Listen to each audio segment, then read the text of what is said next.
Hello అందరికీ. ఈరోజు మన కిచెన్‌లో రెసిపీ వచ్చేసి బొంబాయి రవ్వతో స్వీట్. ఈ బొంబాయి రవ్వతోని స్వీట్ చాలా సింపుల్‌గా, చాలా టేస్టీగా, చాలా ఈజీగా చిన్న పిల్లలు కూడా చాలా ఇష్టంగా తినేలాగా ఎలా ప్రిపేర్ చేసుకోవాలనేది ఇప్పుడు మన వీడియోలో చూద్దాం. ఎప్పుడు ఈ బొంబాయి రవ్వతోటి ఉప్మానే కాకుండా ఇలా స్వీట్ ట్రై చేసి చూడండి. చాలా అంటే చాలా టేస్టీగా ఉంటుందండి. మరి లేట్ చేయకుండా ఈ బొంబాయి రవ్వతోటి స్వీట్ ఎలా చేయాలనేది మన వీడియోలోకి వెళ్ళిపోదాం. ముందుగా ఒక స్టవ్ ఆన్ చేసుకుని కడాయిని పెట్టుకోండి. దానిలోకి 1 కప్ వరకు బొంబాయి రవ్వని వేసుకోండి. ఇప్పుడు ఫ్లేమ్‌ని లో ఫ్లేమ్‌లో ఉంచేసి ఈ రవ్వని 2, 3 నిమిషాల పాటు ఇలా ఫ్రై చేయండి. హై ఫ్లేమ్‌లో ఉంచుకొని ఫ్రై చేస్తే మనకి రవ్వ అనేది మాడిపోతుంది కాబట్టి ఇలా లో ఫ్లేమ్‌లో ఉంచుకుంటూ దీనిని కంటిన్యూగా కలుపుకుంటూ దీనిని రవ్వ అనేది కొంచెం కలర్ చేంజ్ అయ్యేంత వరకు దీనిని ఇలా బాగా ఫ్రై చేయండి. ఇప్పుడు దీనిలోకి 1 కప్ కంటే కొంచెం ఎక్కువగా పాలని వేసుకోండి. ఇక్కడ ఈ స్వీట్ కోసం పచ్చి పాలనే యూజ్ చేయాలండి. ఇలా పాలు మొత్తం కూడా వేసుకున్న తర్వాత ఫ్లేమ్‌ని మీడియం ఫ్లేమ్‌లో ఉంచేసి ఈ రవ్వలో ఈ పాలు మొత్తం కలిసేలాగా ఇలా ఒకసారి బాగా కలపండి. చూడండి, మనకి కన్సిస్టెన్సీ అనేది మరీ గట్టిగా అయ్యేంత వరకు కాకుండా ఇలా కొంచెం లూజ్‌గా ఉన్నప్పుడే దీనిలోకి 1 స్పూన్ వరకు నెయ్యిని కూడా యాడ్ చేసుకోండి.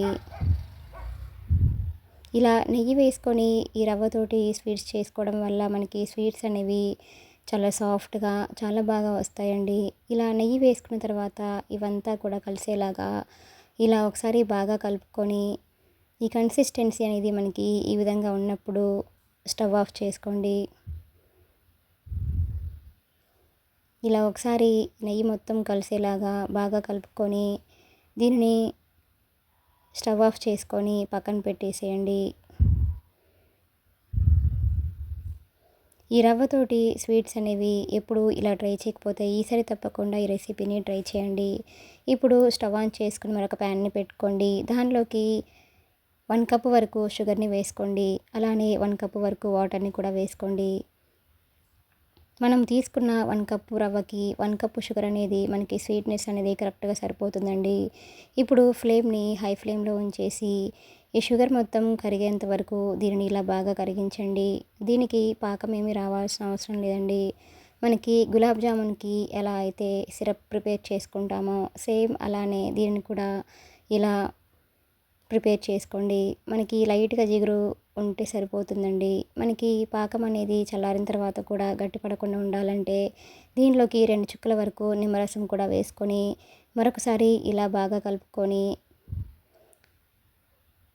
మరొక 2, 3 నిమిషాల పాటు ఇలా బబుల్స్ ఎప్పుడైతే ఫామ్ అయ్యి లైట్‌గా మనకి ఇలా స్టిక్కీగా అవుతున్నప్పుడు స్టవ్ ఆఫ్ చేసుకొని దీనిని మూత పెట్టేసుకొని పక్కన ఉంచేయండి.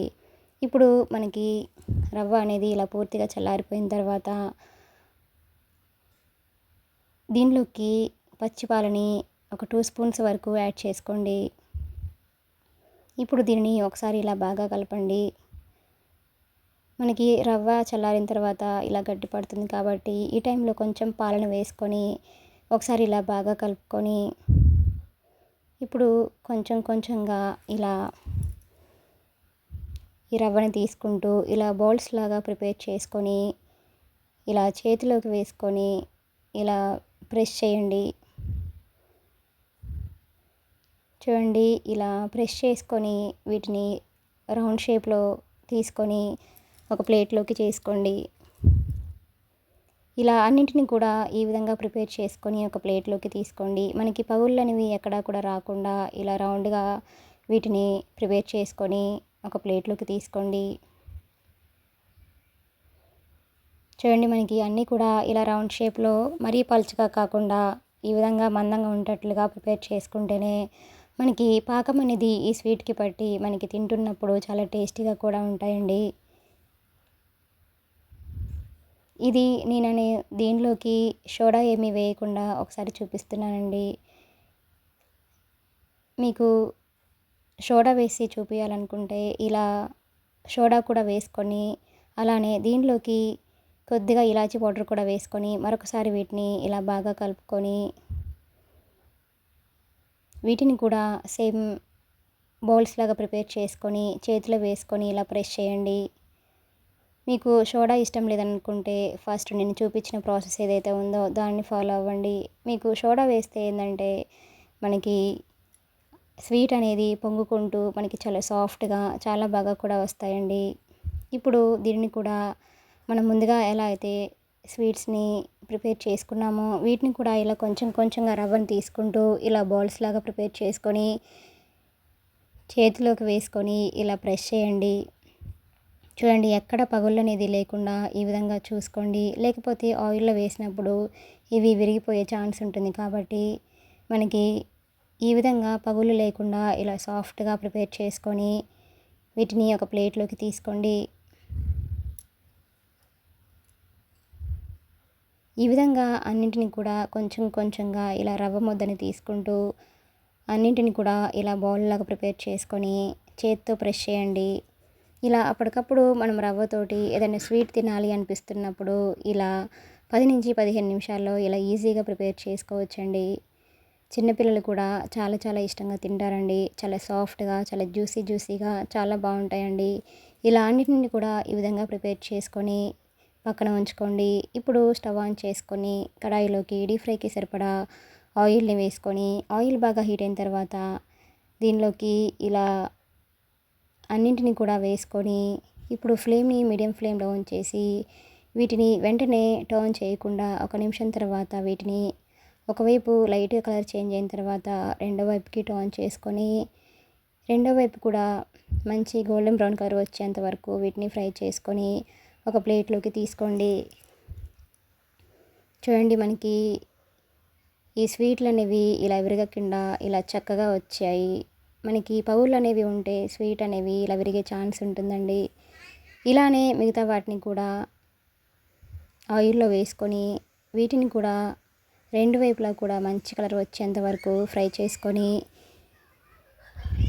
వీటిని కూడా ప్లేట్‌లోకి తీసుకోండి. మనం పాకం ఎప్పుడైతే వేడివేడిగా ఉండాలి. అలానే ఈ రవ్వతో చేసిన ఈ స్వీట్స్ కూడా వేడిగా ఉన్నప్పుడు మాత్రమే మనకి ఈ స్వీట్స్ అనేవి చాలా సాఫ్ట్‌గా కూడా వస్తాయండి.